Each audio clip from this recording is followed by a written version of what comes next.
কৃষ্ণ, রাধে রাধে বন্ধুরা। তো আজকে আমি আপনাদেরকে বৈষ্ণব তিলক কেমন করে লাগানো হয় ওটা শেখাবো। তো ফার্স্টে আপনারা আচমন বা কোনো জল নিয়ে, মানে শুদ্ধ জল হওয়া চাই ওটা। তো এখানে শুদ্ধ জল নিয়ে নিন।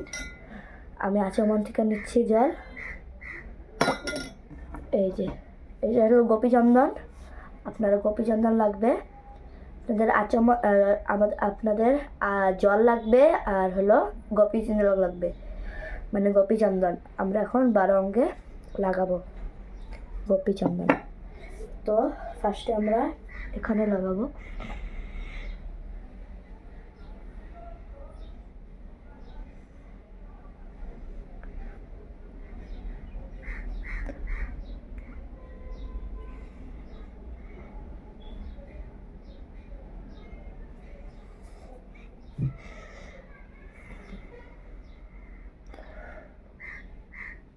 তো এখানে আপনারা বলবেন ওম কেশবায় নমঃ, ঠিক আছে?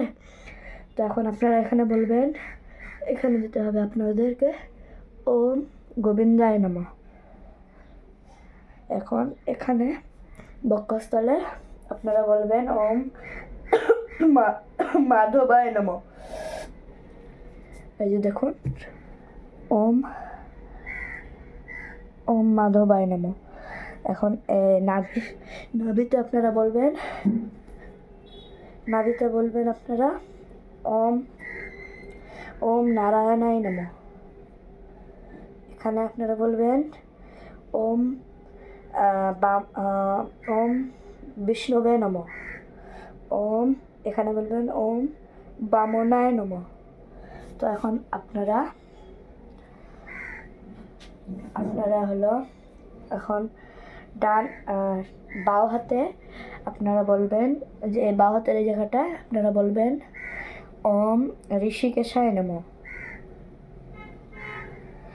এখন এখানে বলবেন আপনারা, এখানে ঋষিকেশায় নমঃ, আর এখানে হলো ওম ঋষিকেশায় নমঃ, আর এখানে হলো ওম মধুসূদনায় নমঃ, আর এখানে আপনারা বলবেন ওম ত্রিবিক্রমায় নমঃ, ওম ধরায় নমঃ।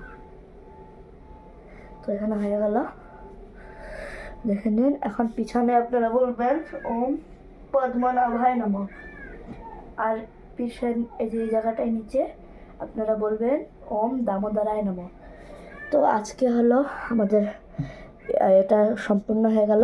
এখন এখানে জড়ো করে এখানে একটু জল দিয়ে দেবেন। যদি আপনার একটু মানে জল থাকে, তাহলে আপনার জল দেওয়া নেই, জল দিতে হবে না।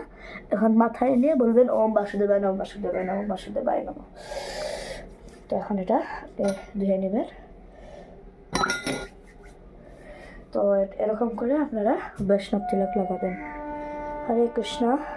তো আজকে হলো শ্রীবাস পণ্ডিতের আবির্ভাব তিথি। তো সবাইকে শ্রীবাস পণ্ডিতের আবির্ভাব তিথির অনেক অনেক শুভেচ্ছা। হরে কৃষ্ণ। তো আপনারা এরকম করে তিলক লাগাবেন।